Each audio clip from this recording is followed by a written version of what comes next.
ನಮಸ್ಕಾರ. ನಾನು ಎಡೆಹಳ್ಳಿ ಗ್ರಾಮದ ವಾಸಿ, ಮೂಲತಃ ರೈತ ಕುಟುಂಬದಿಂದ ಬಂದವನು.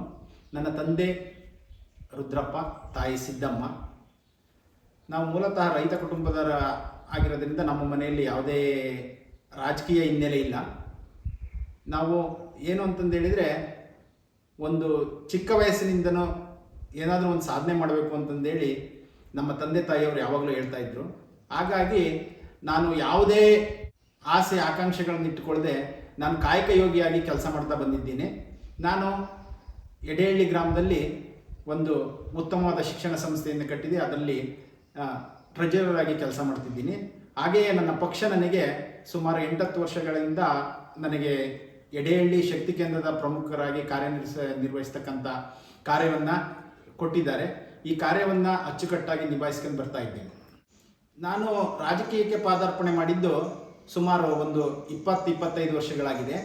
25 ವರ್ಷಗಳ ಹಿಂದೆ ಮುರಳಿ ಮನೋಹರ್ ಜೋಶಿ ಮತ್ತು LK ಅಡ್ವಾಣಿಯವರ ಕಾಶ್ಮೀರದಿಂದ ಕನ್ಯಾಕುಮಾರಿವರೆಗೂ ಪಾದಯಾತ್ರೆಯಿಂದ ಪ್ರೇರೇಪಿತರಾಗಿ ನಾವು ಈ ಒಂದು ರಾಜಕೀಯಕ್ಕೆ ಪ್ರವೇಶ ಮಾಡಿದ್ವಿ. ಅವತ್ತಿನಿಂದ ಇವತ್ತಿನವರೆಗೂ ನಮ್ಮ ರಾಜಕೀಯ ಹೋರಾಟ ನಡೀತಾನೆ ಇದೆ. ಇದಕ್ಕೆ ನಮ್ಮ ಪಕ್ಷ ಮತ್ತು ನಮ್ಮ ಗ್ರಾಮಸ್ಥರು, ಸುತ್ತಮುತ್ತಲಿನ ಗ್ರಾಮಸ್ಥರು ಸಂಪೂರ್ಣವಾದ ಬೆಂಬಲ ಇದೆ.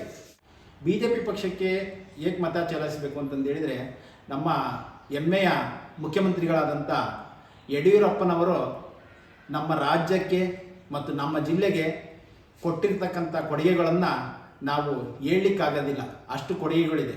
ಇಡೀ ಶಿವಮೊಗ್ಗ ನಗರ ಇವತ್ತು ಇಡೀ ನಮ್ಮ ರಾಜ್ಯದಲ್ಲೇ ಒಂದು ಉತ್ತಮ ಸ್ಥಿತಿಯಲ್ಲಿರ್ತಕ್ಕಂಥ ಜಿಲ್ಲೆ ಅಂತಂದೇಳಿದರೆ ತಪ್ಪಾಗಲಾರದು.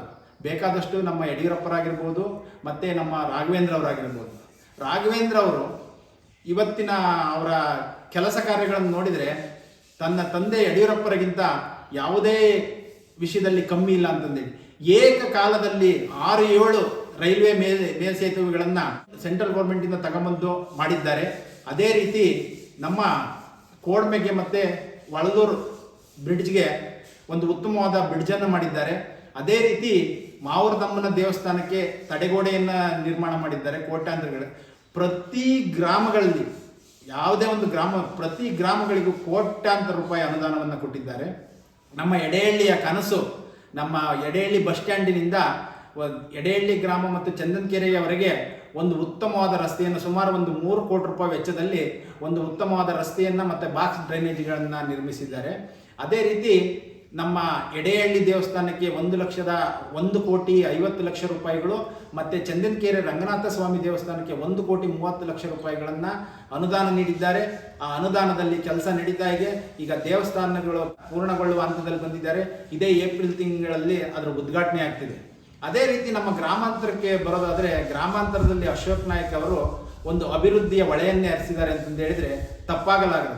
ನಾವು ಇಷ್ಟು ದಿನ ಕಂಡಂಥ MLAಗಳಲ್ಲಿ ಅಶೋಕ್ ನಾಯ್ಕ್ರವರು ನಮ್ಮ ಗ್ರಾಮಾಂತರ ಕ್ಷೇತ್ರಕ್ಕೆ ಸುಮಾರು ಒಂದು 2,300 ಕೋಟಿ ರೂಪಾಯಿ ಅಷ್ಟು ಅನುದಾನವನ್ನು ತಗೊಂಬಂದು ಪ್ರತಿ ಗ್ರಾಮಗಳಲ್ಲಿ ಪ್ರತಿ ಒಂದು SC/ST ಕಾಲೋನಿಗಳಿಂದ ಹಿಡಿದು ಪ್ರತಿ ಒಂದು ಜಮೀನುಗಳ ಸಂಪರ್ಕ ರಸ್ತೆಯವರೆಗೂ ಅಭಿವೃದ್ಧಿಯನ್ನು ನೋಡಿದರೆ ನಿಜವಾಗಲೂ ನಮಗೆ ಒಬ್ಬ ಅಶೋಕ್ ನಾಯ್ಕರಂಥ MLA ಸಿಕ್ಕಿದ್ದು, ಮತ್ತು ಯಡಿಯೂರಪ್ಪನಂತರ ಒಬ್ಬ ಮುಖ್ಯಮಂತ್ರಿ ಸಿಕ್ಕಿದ್ದು, ಮತ್ತು ರಾಘವೇಂದ್ರರವರಂಥ ಒಬ್ಬ MP ಸಿಕ್ಕಿದ್ದು ನಿಜವಾಗಲೂ ನಮ್ಮ ಶಿವಮೊಗ್ಗ ಜನತೆಯ ಪುಣ್ಯ ಅನ್ಕೊಂತೀವಿ. ಇವರ ಕಾರ್ಯಗಳು ಇದೇ ರೀತಿ ಇರಲಿ, ಇವರ ಕಾರ್ಯಗಳು ಇದೇ ರೀತಿ ಮುಂದುವರೆಯೋದಕ್ಕೋಸ್ಕರ ನಾವೆಲ್ಲರೂ ಕೂಡ BJP ಪಕ್ಷಕ್ಕೆ ಮತ ಚಲಾಯಿಸಬೇಕು ಅಂತಂದೇಳಿ ಈ ಸಂದರ್ಭದಲ್ಲಿ ಹೇಳಲಿಕ್ಕೆ ಇಷ್ಟಪಡ್ತೇನೆ. ಮತ್ತು ಅತಿ ಮುಖ್ಯವಾಗಿ ತಮಗೆಲ್ಲರಿಗೂ ತಿಳಿಸೋದೇನೆಂದರೆ, ಕೇಂದ್ರ ಸರ್ಕಾರದ ಪ್ರಧಾನಮಂತ್ರಿಯವರಾದ ನರೇಂದ್ರ ಮೋದಿಯವರ ನೇತೃತ್ವದಲ್ಲಿ ಈ ದೇಶ ತುಂಬ ಅಭಿವೃದ್ಧಿಯತ್ತ ದಾಪುಗಾಲಾಗ್ತಾ ಇದೆ.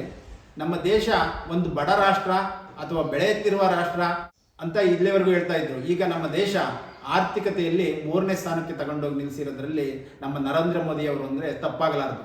ಹಾಗೆಯೇ ಕಿಸಾನ್ ಸನ್ಮಾನ್ ಯೋಜನೆಯನ್ನು ಈ ರೈತರಿಗೋಸ್ಕರ ಪ್ರತಿ ವರ್ಷದಲ್ಲಿ 3 ಬಾರಿ 4 ಬಾರಿ 2,000 ರೂಪಾಯಿಗಳನ್ನು ಕಿಸಾನ್ ಸನ್ಮಾನ್ ಯೋಜನೆಯಲ್ಲಿ ಕೊಡ್ತಾ ಇದ್ದಾರೆ. ಇದರಿಂದ ಬಡ ರೈತ ಕುಟುಂಬಗಳಿಗೆ ತುಂಬ ಅನುಕೂಲ ಆಗ್ತಾ ಇದೆ. ಅದೇ ರೀತಿ ನಮ್ಮ ಮೇಕ್ ಇನ್ ಇಂಡಿಯಾವನ್ನು ಮಾಡೋದ್ರ ಮೂಲಕ ಈ ದೇಶದಲ್ಲಿ ಸ್ವಾವಲಂಬನೆ ಸಾಧಿಸಬೇಕು ಅನ್ನೋ ದೃಷ್ಟಿಯಿಂದ ಅವರು ಮೇಕ್ ಇನ್ ಇಂಡಿಯಾ ಶುರು ಮಾಡಿದ್ದಾರೆ. ಹಾಗೆಯೇ ನರೇಂದ್ರ ಮೋದಿ ಅವರ ಕಾರ್ಯಗಳನ್ನು ಹೇಳ್ತಾ ಹೋದರೆ ಇವತ್ತು ಎಷ್ಟೊತ್ತು ಹೇಳಿದರೂ ಸಾಕಾಗಲ್ಲ. ಈ ರೀತಿ ನರೇಂದ್ರ ಮೋದಿ ಅವರನ್ನು ಕೈ ಬಲಪಡಿಸೋಕ್ಕೋಸ್ಕರ ನಮ್ಮ ರಾಜ್ಯದಲ್ಲಿ ನಮ್ಮ ಯಡಿಯೂರಪ್ಪ ಅವರಾಗಿರ್ಬೋದು, ರಾಘವೇಂದ್ರ ಅವರಾಗಿರ್ಬೋದು, ಮತ್ತು ವಿಜಯೇಂದ್ರ ಅವರು ಯುವ ನಾಯಕರು ಇವತ್ತು ಪಕ್ಷದ ರಾಜ್ಯಾಧ್ಯಕ್ಷರಾಗಿ ಟಂಕ ಕಟ್ಟಿ ಇಡೀ ರಾಜ್ಯವನ್ನು ಸುತ್ತುತ್ತಾ ಇದ್ದಾರೆ.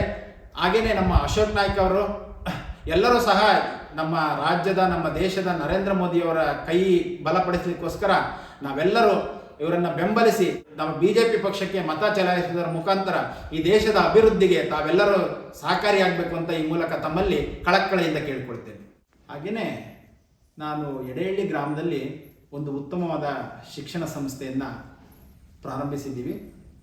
ಈ ಶಿಕ್ಷಣ ಸಂಸ್ಥೆಯ ನಾವು ಪ್ರಾರಂಭಿಸಿದ ಉದ್ದೇಶ ಏನಂತ ಹೇಳಿದರೆ, ಗ್ರಾಮೀಣ ಪ್ರದೇಶದಿಂದ ಮಕ್ಕಳುಗಳು ಸುಮಾರು 20-25 ಕಿಲೋಮೀಟರ್ ದೂರ LKG UKG ಹೋಗೋ ಮಕ್ಕಳು 20-25 ಕಿಲೋಮೀಟರ್ ದೂರ ಹೋಗಬೇಕು, ಇದು ಮಕ್ಕಳಿಗೆ ತೊಂದರೆ ಆಗುತ್ತೆ ಅಂತಂದೇಳಿ ನಾವೊಂದು ಶಿಕ್ಷಣ ಸಂಸ್ಥೆಯನ್ನು ಶುರು ಮಾಡಿದ್ದೀವಿ. ಈ ಶಿಕ್ಷಣ ಸಂಸ್ಥೆ ಪ್ರಿ-KGಯಿಂದ 10th ಸ್ಟ್ಯಾಂಡರ್ಡ್ವರೆಗೂ ಇದೆ. ಆಟದಿಂದ ಪಾಠ ಅನ್ನೋ ರೀತಿಯಲ್ಲಿ ನಮ್ಮ ಶಾಲೆಯಲ್ಲಿ ನಡೀತಾ ಇದೆ. ಅದೇ ರೀತಿ ಪ್ರತಿ ಯಾವ ಮಕ್ಕಳು ತರಗತಿಯಲ್ಲಿ ವೀಕ್ ಇರ್ತಾರೆ ಆ ಮಕ್ಕಳನ್ನ ಆ ವಿಷಯದ ಶಿಕ್ಷಕರು ಸಂಜೆ ಸುಮಾರು 1-2 ಗಂಟೆ ಅವರಿಗೆ ಅರ್ಥ ಆಗದ ಪಾಠವನ್ನು ಟ್ಯೂಷನ್ ಮಾಡಿ ಆ ಮಕ್ಕಳಿಗೆ ಕಲಿಸುವಂಥ ಪ್ರಯತ್ನ ಮಾಡ್ತಾ ಇದ್ದಾರೆ. ಅದೇ ರೀತಿ ನಾವು 5ನೇ ತರಗತಿಗೆ ನವೋದಯ ಶಿಕ್ಷಣವನ್ನು ಕೊಡ್ತಾ ಇದ್ದೀವಿ. ಪ್ರತಿ ವರ್ಷವೂ ನಮ್ಮ ಶಾಲೆಯಿಂದ 3-4 ಮಕ್ಕಳು ನವೋದಯದಲ್ಲಿ ಮತ್ತು ಮುರಾರ್ಜಿಯಲ್ಲಿ ತೇರ್ಗಡೆಯಾಗಿ ಉಚಿತ ಶಿಕ್ಷಣದ ಅಡಿಯಲ್ಲಿ ಒಂದು ವ್ಯಾಸಂಗವನ್ನು ಪಡೀತಾ ಇದ್ದಾರೆ. ಹಾಗೆಯೇ ನಮ್ಮ ಸುತ್ತಮುತ್ತಲ ಗ್ರಾಮಸ್ಥರಿಗೆ ತಿಳಿಸೋದೇನಂತಂದರೆ, ನಾವು ಶಿಕ್ಷಣ ಸಂಸ್ಥೆಯನ್ನು ಪ್ರಾರಂಭಿಸಿರುವುದು ಹಣ ಮಾಡುವುದಕ್ಕಾಗಲ್ಲ. ನಾವು ಶಿಕ್ಷಣ ಸಂಸ್ಥೆಯನ್ನು ಪ್ರಾರಂಭಿಸಿರುವುದು ಒಂದು ಗ್ರಾಮಾಂತರ ಪ್ರದೇಶದಲ್ಲಿ ಒಂದು ಶಿಕ್ಷಣ ಸಂಸ್ಥೆಯನ್ನು ಬೆಳೆಸಿ ನಮ್ಮ ಸುತ್ತಮುತ್ತಲಿನ ಗ್ರಾಮದ ಜನಗಳಿಗೆ ಅನುಕೂಲ ಆಗಬೇಕು ಅನ್ನೋ ದೃಷ್ಟಿಯಿಂದ ನಾವು ಶಿಕ್ಷಣ ಸಂಸ್ಥೆಯನ್ನು ಪ್ರಾರಂಭಿಸಿದ್ದೀವಿ. ನಾವು ಇಲ್ಲಿ ನುರಿತ ಶಿಕ್ಷಕರನ್ನು ಮತ್ತು ತುಂಬ ಅಚ್ಚುಕಟ್ಟಾದ ತರಗತಿಗಳ ಕ್ಲಾಸ್ ರೂಮ್ಗಳನ್ನು ಮತ್ತು ತುಂಬ ಅಚ್ಚುಕಟ್ಟಾದ ಒಂದು ಏನು ಕೋಚರ್ಗಳನ್ನು ಕರ್ಕೊಂಬಂದು ಟ್ರೈನಪ್ ಮಾಡ್ತಾ ಇದ್ದೀವಿ. SLCಯಲ್ಲಿ ಈ ಸರಿ ನಮ್ಮ ಮಕ್ಕಳು 92ವರೆಗೂ ಪರ್ಸೆಂಟೇಜ್ ತೊಗೊಂಡಿದ್ದಾರೆ. ಹಾಗೆಯೇ ಅದೇ ರೀತಿ ಸಬ್ಜೆಕ್ಟಲ್ಲಿ ಔಟ್ ತೊಗೊಂಡಿದ್ದಾಳೆ. ಅದು ನನ್ನ ಮಗಳು ಅಂತ ಹೇಳೋದಕ್ಕೆ ನಾನು ಇಷ್ಟಪಡ್ತಾ ಇದ್ದೀನಿ. ಆದ್ದರಿಂದ ಇದೇ ರೀತಿ ನಾವು ನಮ್ಮ ಶಿಕ್ಷಣ ಸಂಸ್ಥೆ ನಿಮ್ಮ ಸೇವೆ ಮಾಡಲಿಕ್ಕೆ ಸುತ್ತಮುತ್ತಲಿನ ಗ್ರಾಮಸ್ಥರು ನಮಗೆ ಸಂಪೂರ್ಣವಾಗಿ ಸಹಕಾರ ಕೊಡಬೇಕು ಅಂತ ಈ ಸಂದರ್ಭದಲ್ಲಿ ಕೇಳ್ಕೊಳ್ತಾ ಇದ್ದೀನಿ. ಹಾಗೆಯೇ ನಮ್ಮ ಸುತ್ತಮುತ್ತಲ ಗ್ರಾಮಸ್ಥರಿಗೆ ನಾನು ತಿಳಿಯಪಡೋಕ್ಕೆ ಇಷ್ಟಪಡ್ತೀನಿ ಅಂತಂದು ಹೇಳಿದರೆ, ಈ ಶಿಕ್ಷಣ ಸಂಸ್ಥೆ ಇದು ನಮ್ಮ ಶಿಕ್ಷಣ ಸಂಸ್ಥೆ ಅಲ್ಲ, ಇದು ನಿಮ್ಮ ಶಿಕ್ಷಣ ಸಂಸ್ಥೆ. ನಾವಿಲ್ಲಿ ಉತ್ತಮವಾದ ಒಂದು ಶಿಕ್ಷಣವನ್ನು ಕೊಡ್ತಿದ್ದೀವಿ. ಆದ್ದರಿಂದ ತಾವೆಲ್ಲರೂ ತುಂಬು ಹೃದಯದ ಸಹಕಾರವನ್ನು ನೀಡಬೇಕು ಅಂತಂದೇಳಿ ಈ ಸಂದರ್ಭದಲ್ಲಿ ನಮ್ಮ ಸುತ್ತಮುತ್ತಲ ಗ್ರಾಮಸ್ಥರಿಗೆ ವಿನಂತಿಸಿಕೊಳ್ತಾ ಇದ್ದೇನೆ.